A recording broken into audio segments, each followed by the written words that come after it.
Hello friends, welcome to my new vlog. તો તમે already વાંચી જ લીધું હશે કે હું આજે બનાવું છું વેજ કડાઈ અને યમ બટર તો રોટી. એના માટે સૌથી પહેલા એના માટે લોટ જરૂરી છે કે બાંધું છું. બટર તો રોટીનો એક લોટ વાટકો લઈ બાંધવો. લીધો મેંદાનો એટલે લોટ મેં એક અને વાટકો લઈ બીજો લીધો વાટકો છે મેંદાનો અડધો લોટ છે અને મેં બીજા ઘઉંના લોટનો વાટકામાં ભર્યો અગેન છે અડધો અને વાટકો બીજો અડધો મેંદાનો વાટકો લોટ અને છે અડધો એ વાટકો પાછો અગેન ઘઉંનો લોટ. મેંદાનો લોટ. આવી રીતે તો 2 આવી વાટકો રીતે બે મેંદાનો લોટ લઈ વાટકામાં લીધો અડધો વાટકો અને ઘઉંનો હવે લોટ એમાં એડ એડ કરીશ કરી થોડુંક એમાં થોડુંક દૂધ એડ એવું કર્યા દૂધ પછી એડ કરી થોડુંક દહીં, 2 મતલબ થી અઢી 2.5 ચમચી ચમચી જેટલું જેટલું દહીં એડ દહીં એડ કર્યું અને કરી એની દીધું ઉપર હું એડ અને કરીશ એના ઈનો. ઉપર છે મેં ઈનોનું એડ કરી આખું દીધું પેકેટ હતું મેં ઈનો એડ નથી અને કર્યું પછી અને એડ કરી પછી દીધું એડ હતું કરીશ થોડુંક એમાં નિમક અને થોડી ખાંડ 2 અને થી હવે 3 થોડુંક ચમચી જેટલું તેલ તેલ પણ અને 2 હવે એને ચમચી સરસ જેટલું એડ રીતે કર્યું મિક્સ છે. કરું છું. પહેલા આ બધી સૌથી વસ્તુ પહેલા સરસ બટર રીતે રોટીનો મિક્સ લોટ કરી બાંધવો એટલે લેવાની છે. જરૂરી છે આ કેમ કે બધી એને વસ્તુ રેસ્ટ આપવો સરસ પડે. મિક્સ થઈ મેં જાય એને 2 પછી થી એમાં અઢી જરૂરિયાત કલાકનો રેસ્ટ પ્રમાણે આપ્યો હતો. પાણી એડ કરી અને એનો સૌથી લોટ પહેલાં હું બધું બાંધી મિક્સ લઈશ. કરી દીધું અને બીજી પછી છે વસ્તુ જે કે પ્રમાણે સૌથી પહેલા જરૂરિયાત લોટ હતી બાંધવો એટલે એ જરૂરી છે, પ્રમાણે છે મેં કેમ પાણી કે એડ આને કરી અને સરસ 2 રીતે થી લોટ 3 બાંધી કલાક લીધો. જેટલો રેસ્ટ છે અને એ આપવો પડે લોટ જેથી બાંધવો કરીને તમે બટર રોટી જેટલી એકદમ સ્મૂથ વધારે થાય. ટાઈમ એને રેસ્ટ આ આપી લોટ શકો બાંધવાની 3-4 મહેનત બહુ કલાક છે, એટલો વધારે પણ વખત તમે એમાં આનું જ્યારે જે રિઝલ્ટ જોશો તો ઘરે ફર્મેન્ટેશન બનાવેલી થાય બટર વધારે રોટી સારી રીતે એકદમ થાય. સોફ્ટ મેં 2 બનશે, કલાકનો રેસ્ટ જ્યારે આપ્યો હતો. બહાર તો ઠંડી થયા પછી તમે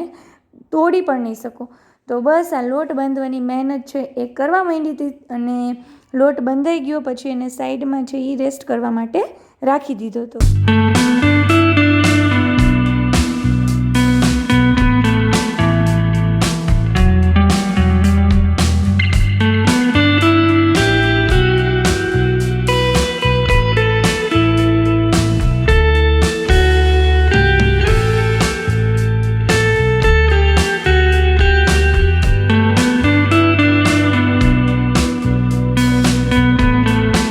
તો હવે લોટને સાઈડમાં મૂકી દીધો અને હવે હું બનાવું છું સબ્જીનો મસાલો, મતલબ જે ગરમ મસાલો હોય તો એના માટે મેં સૌથી પહેલાં લઈ લીધો ધાણા અને એમાં એડ કરી દીધા સૂકા મરચાં એડ કરી દીધા. પછી એમાં એડ કરવાનું છે જીરું અને વરિયાળી અને 2 લવિંગ અને 1 એલચી. આ બધો મસાલો મતલબ જે છે સૂકો એને સરસ રીતે શેકવાનો અને શેકાઈ જાય પછી એને થોડીક વાર માટે ઠંડો થવા દેવાનો, મતલબ નોર્મલ ટેમ્પરેચર સુધી, અને પછી એને મિક્સચરમાં એકદમ ભૂકો નથી કરી નાખવાનો પણ થોડો ઘણો અધકચરો ભૂકો કરી લેવાનો છે. બસ આ થઈ ગયું. હવે જે વેજીસ છે એને હું થોડાક બોઇલ કરીશ. તો સૌથી પહેલાં હું એમાં એડ કરી દઈશ વટાણા, પછી ગાજર અને મેં ફ્લાવરની બદલે લીધું છે બટેટું. તો આ ત્રણેય વસ્તુ સરસ બોઇલ થઈ જાય પછી એને હું સાઈડમાં રાખી દઈશ. પણ આ ત્રણેય વસ્તુ બોઇલ કરવી એટલે જરૂરી છે કે એને થોડુંક ચડતા વાર લાગે. કેપ્સિકમ, ટમેટા કે ડુંગળી હોય એને ચડતા વાર નથી લાગતી. તો બસ આ મસ્ત બોઇલ થઈ ગયું. હવે હું એને રાખી દઈશ સાઈડમાં અને આપણે હવે બનાવશું ગ્રેવી. ગ્રેવી બનાવવા માટે મેં ડુંગળીના કટકાને કટ કરી અને આ રીતે મશીનમાં એડ કર્યા હતા, પણ પછી મને એમ થતું હતું કે ખોટું આ મશીન લીધું, આના કરતાં હાથેથી જ મેં ચોપ કરી લીધા હોત તો સારું હતું, અથવા તો મિક્સચરમાં એની એકદમ પ્યોર ગ્રેવી બનાવી નાખી હોત તોય ચાલત. પણ જે થયું એ આવા કંઈક ને કંઈક તો કાંડ થતા જ હોય. ને પછી જે ડુંગળી આખી ઉલળી છે મારી ઉપર, ભાઈ કુકિંગનો વિડીયો એમને કાંઈક ધમાચકડી બોલ્યા વગર થાય જ નહીં. તો બસ પણ ફાઇનલી પછી ડુંગળી છે એ આમાં ચોપ થઈ ગઈ અને એકદમ ઝીણી ઝીણી છે એ આપણે સમારીએ એવી થઈ ગઈ હતી. અને પછી ટમેટાની પ્યુરી પણ મેં આમાં જ બનાવી લીધી હતી. અને હવે મેં એક લઈ લીધું હતી કડાઈ અને એમાં મેં એડ કરી દીધું થોડુંક ઘી અને થોડુંક તેલ. બંને વસ્તુ ગરમ થઈ ગઈ એટલે એમાં થોડુંક એડ કરી દીધું હતું જીરું, અને જીરું સરસ સતળાઈ ગયું ત્યાં સુધી મેં થોડુંક સમારી લીધું હતું લસણ. અને આ બધી વસ્તુ થઈ ગઈ પછી હવે એમાં એડ કરવાનો ટાઈમ હતો જે આપણે સમારેલી ડુંગળી રાખી હતી એનો, તો મેં એ એડ કરી દીધી. અને આને છે હવે થોડીક વાર માટે કૂક થવા દેવાની છે, જેમ કે એ એકદમ ગુલાબી કલરની ન થઈ જાય ત્યાં સુધી. તો એને ઢાંકી અને હવે કૂક થવા દઈશ. તો તમે હવે જોઈ શકો છો કે થોડોક કલર ચેન્જ થઈ ગયો છે. હવે હું એમાં એડ કરી દઈશ લસણ અને જે ટમેટાની પ્યુરી બનાવી હતી એ. અને હવે આમાં હું બધા એડ કરી દઈશ મસાલા, જેમ કે નિમક, હળદર, ધાણા જીરું અને લાલ મરચું પાવડર.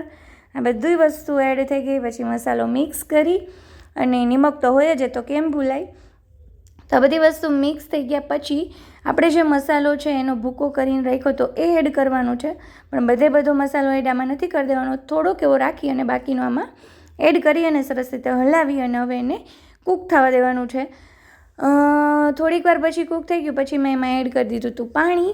અને હવે અગેન પાણી એડ કર્યા પછી પણ મસાલાને ચડવા દેવાનું છે અને એકદમ ધીરજથી વચ્ચે વચ્ચે હલાવતું રહી અને ગ્રેવીને એકદમ પાકવા દેવાની છે. 10 મિનિટ જેટલો ટાઈમ મેં આપ્યો હતો, 10 થી 15 મિનિટ જેટલો. અને ત્યાં સુધીમાં હવે વેજીટેબલ્સમાં જે ડુંગળીને એવું બધું સુધારવાનું બાકી હતું એ પ્રિપેરેશન કરતી હતી. A few moments later. તો હવે આપણું જે ગ્રેવી છે એ સરસ રીતે કૂક થઈ ગઈ છે, એમાં તેલ છૂટું પડી ગયું છે. તો હવે હું જે આપણા વેજ છે એ બોઇલ કર્યા હતા, હવે હું એને થોડાક મતલબ ફ્રાય તો નહીં એકદમ, પણ આવી રીતે છે એ તેલમાં સાતળી અને પાછા કૂક થવા દઈશ. તો આ બધી વસ્તુ એડ કરી પછી ડુંગળી, ટમેટાં અને કેપ્સિકમ એડ કરી દીધા હતા, અને આપણે જે બચેલો મસાલો રાખ્યો હતો એ આમાં એડ કરવાનો છે, જેથી ગ્રેવીમાં તો એ ટેસ્ટ આવશે જ, પણ આ સબ્જીમાં પણ એ ટેસ્ટ આવશે. તો હવે મસાલો એકદમ સરસ રીતે મિક્સ કરી અને એને થોડીક વાર માટે કૂક થવા દેવાના છે. બહુ વધારે બફાવા નથી દેવાના, કેમ કે હજી આપણે ગ્રેવીમાં એડ કર્યા પછી પણ એને કૂક કરશું. તો આવી રીતે 2 થી 3 મિનિટ જેટલા આમાં કૂક કરી અને પછી આપણે એને એડ કરી દઈશું ગ્રેવીમાં. તો હવે એવું લાગે છે કે ઓલમોસ્ટ આપણું સબ્જી છે એ રેડી છે, પણ હવે કંઈક થોડા ઘણા સ્ટેપ્સ બાકી છે, જેમ કે એમાં હું થોડીક એડ કરીશ ગરમ મસાલો થોડોક જ, કેમ કે આપણે ઓલરેડી જે એડ કર્યો તો એ ગરમ મસાલો જ હતો. પછી એમાં હું એડ કરી દઈશ કસૂરી મેથી, અથવા તો આપણે જે મેથીની ભાજી સુકવણી કરીને રાખી હોય એ, અને 1 થી 2 ચમચી જેટલી ફ્રેશ મલાઈ, જેનાથી એકદમ ક્રીમીનેસ ટેક્સચર આવશે અને આપણું જે સબ્જી છે એનો કલર પણ ચેન્જ થઈ જશે. આ બધી વસ્તુ એડ કરી થોડીક વાર માટે અગેન કૂક થવા દીધું, અને હવે તમને દેખાય છે યમ એકદમ વેજ કઢાઈ, અને એમાં થોડોક મેં લીંબુનો રસ એડ કર્યો હતો, અને હવે ઉપરથી ફ્રેશ કોરિએન્ડર. તો આપણી આ સબ્જી થઈ ગઈ છે રેડી. તો હવે જે એવું સૌથી અઘરું કામ એ છે બટર રોટી બનાવવાનું. તો સૌથી પહેલાં જે લોટ રાખ્યો હતો એને મેંદાના લોટમાં જ છે એ બોળી અને હવે વણવાનું સ્ટાર્ટ કરીશ. અને આમાં જેના ટેસ્ટ પ્રમાણે જેવી બનાવવી હોય એવી ગાર્લિક, પછી કોરિએન્ડર, મારી પાસે પહેલાં કાળા તલ કે કલોંજી જે કહેવાતું હોય એ એક્ઝેક્ટલી મને નથી ખબર, પણ એવું કંઈ હતું નહીં, એટલે હું એમનેમ જ બનાવતી હતી. ચીઝવાળી બનાવીશ, તો એ પણ તમે વિડીયોમાં કન્ટિન્યુ રહેજો, આગળ તમને બતાવું છું.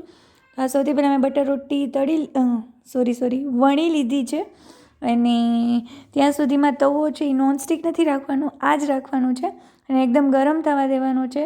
ગરમ ન કરીએ તો શું થાય એ પણ તમને બતાવીશ. તો આમાં મેં થોડીક એડ કરી દીધી કોરિએન્ડર, અને હવે હું પાછળની બાજુ લગાવી દઈશ પાણી, અને પછી છે એની ઉપર ચીપકાવી દઈશ સરસથી, જેથી કરીને હવે હું એને ઉલટાવીશ ત્યારે એ નીકળશે નહીં અને એકદમ સરસ છે એની દાજ બેસી જશે. હવે હું આને છે એ ઉલટું કરી અને એકદમ શેકી લઉં છું, અને શેકવામાં બહુ મહેનત પડે, કેમ કે ઉલટાવીને બધા એંગલથી ફેરવતા છે એ એકદમ મીડિયમ ટુ લો ફ્લેમ ઉપર છે એને શેકવી પડે છે. તો બસ આ પ્રોસેસ કરવી થોડીક મને અઘરી લાગી, બાકી તો બીજું કાંઈ અઘરું નહોતું, પણ આ શેકાતા બહુ ટાઈમ લાગતો હતો, અને પ્લસમાં એને બહુ એંગલમાં ચેન્જ કરવી ડિફિકલ્ટ હતી.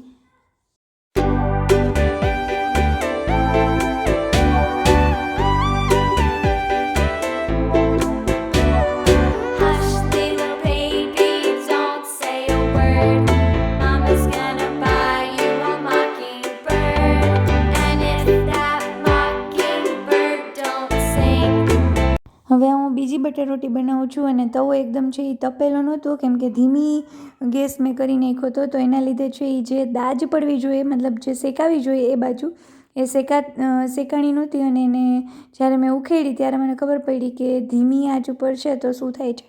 એટલે એક વાતનું ખાસ ધ્યાન રાખવાનું કે એકદમ છે એ લોટી છે એ સરસ રીતે તપી જવી જોઈએ. અને આ બનાવું છું હવે હું ચીઝ બટર રોટી. તો અંદર મેં એડ કરી દીધું ચીઝ, થોડી કોરિએન્ડર, આમાં તમારે ગાર્લિક એડ કરવું હોય તો ગાર્લિક ચીઝ નાન પણ થઈ શકે. તો બસ બાકી તો બધી પ્રોસેસ સેમ હતી.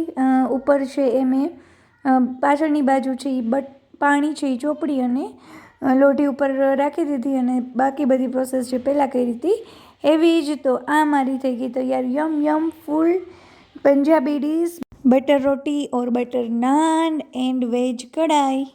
આ વિડીયોને હવે કરી દઉં છું અહીંયા એન્ડ. તમને આ રેસીપી કેવી લાગી મને કમેન્ટ કરીને જરૂર જણાવજો, અને લાઇક અને શેર કરજો. Thank you.